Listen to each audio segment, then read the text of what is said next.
Ini berdasarkan tadi kita sempat ngobrol-ngobrol santai, aku coba ngumpulin beberapa pertanyaan dibantu juga sama Bing AI.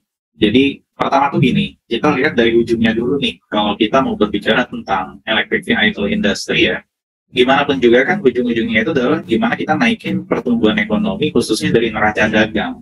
Jadi dua hal yang langsung aku coba highlight itu adalah pertama, dengan kita berkembangnya industri electrical vehicle di Indonesia, apa sih potensi yang memang bisa didapatkan, potensi dari ekspor dan juga potensi dari pengurangan impor. Dari pertambahan ekspor ini sebenarnya udah jelas ya, jadi memang dari pertumbuhan ekspor itu yang harus kita kejar dengan adanya elektrifikasi kendaraan ini adalah peningkatan ini higher value products, atau misalnya memang jadi nilai tambah dari nikel itu sendiri. Gimana caranya supaya kita tidak hanya mengekspor raw nickel ore ke Cina. Nah, sedangkan untuk substitusi impornya, pengurangan impornya, kita bisa lihat dari seberapa banyak sih ketergantungan impor fosil fuels kita, gasoline, dan juga bahan-bahan minyak yang lain, kita tuh memang bisa di-reduce semaksimal mungkin dengan elektrifikasi ini. Jadi ujungnya tuh memang kita lihat ke sana, kalau kita secara makro. Seberapa besar sih dampaknya terhadap substitusi ekspor dan substitusi impor. Nah, kemudian berikutnya, sebenarnya potensi-potensi apa aja yang memang ada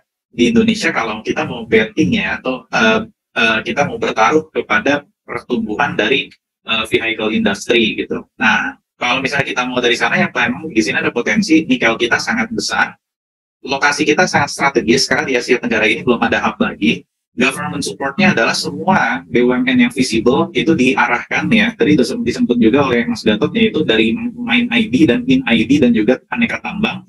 Bahkan pemerintah sekarang menginisiasi adanya industri Indonesia Battery Corporation sendiri. Dan juga kemarin kita habis dapat G20 presidensi, jadi kita dapat kayak political windfall ya sebenarnya kemarin. Nah, setbacknya sendiri tadi yang memang udah harus kita lihat, pertama itu adalah masalah low domestic demand. Electric vehicle kita di sini oleh karena banyak faktor nih, domestic demand ini masih sangat rendah. Kemudian seperti yang juga udah di-share oleh Pak Budi tadi, lithium supply di kita itu sangat minim. Ini yang ironis, karena kita punya segalanya yang semua negara lain nggak punya. Selain satu, lithium sebetulnya.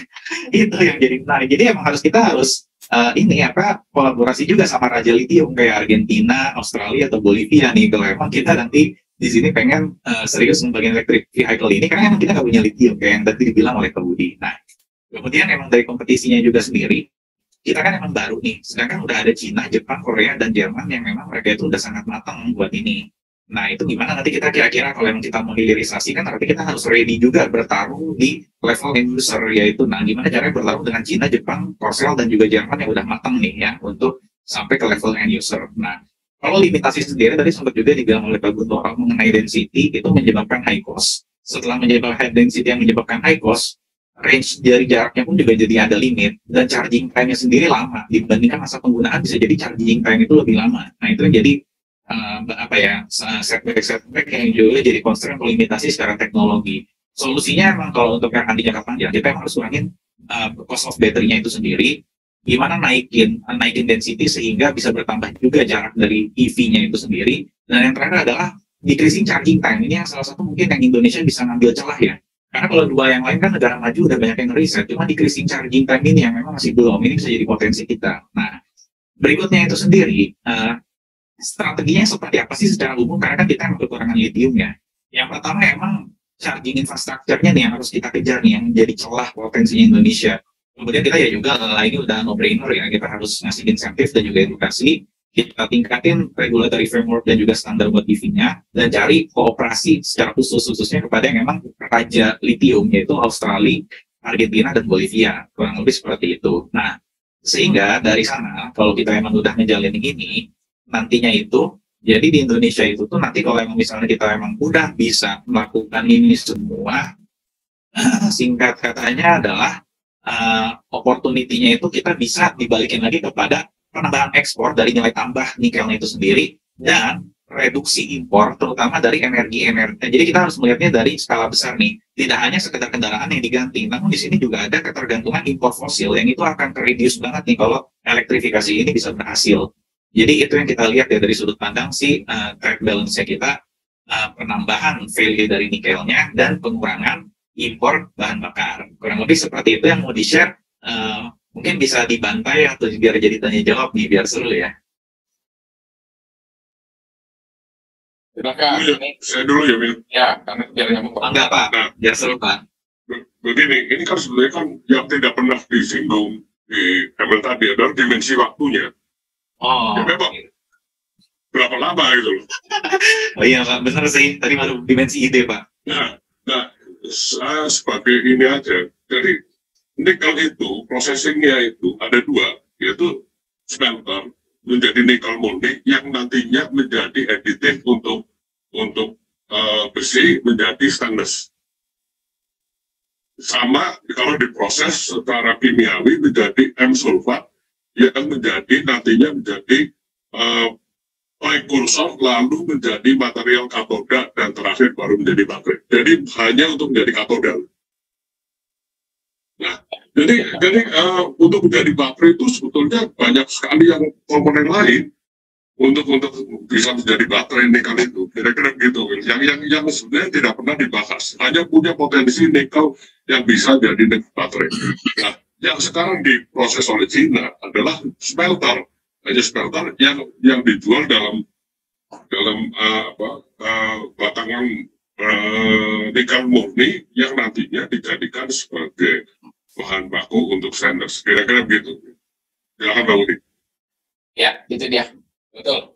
Katodanya. Kalau saya cek di katodanya kan ada macam-macam lagi deh. Sebetulnya ada ya macam-macam lah syaratnya itu. Tapi yang lain-lainnya itu masih belum se-efisien deh, seperti efisien di ini. Nanti lithium ion juga gitu.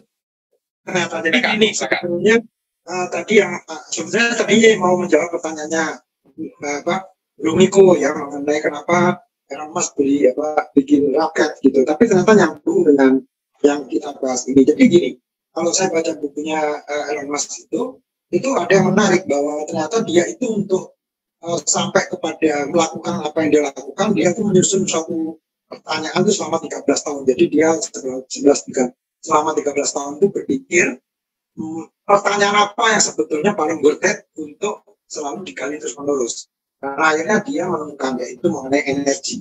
Karena energi itu sampai manusia punah itu akan tetap dibutuhkan. Ya. Jadi dia akan fokus di energi. Nah, baru dia tanya energi yang bagaimana dan sebagainya.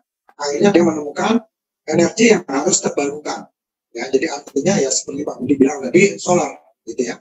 Nah, kenapa dia akhirnya bikin roket? Karena dia ingin belajar material engineering dari roket. Karena yang namanya roket udah pasti kuat, tapi materialnya pasti ringan. Gak mungkin roket itu materialnya berat gitu. Pasti sedapat mungkin value engineeringnya itu benar-benar diperhitungkan sehingga ringan. Nah, kenapa perlu belajar material engineering? Untuk mobilnya dia. Karena dia nggak mau mobilnya dia ini nanti disamakan dengan kecepatan yang biasanya sekarang ini mobil listrik kecepatannya nggak tinggi kan.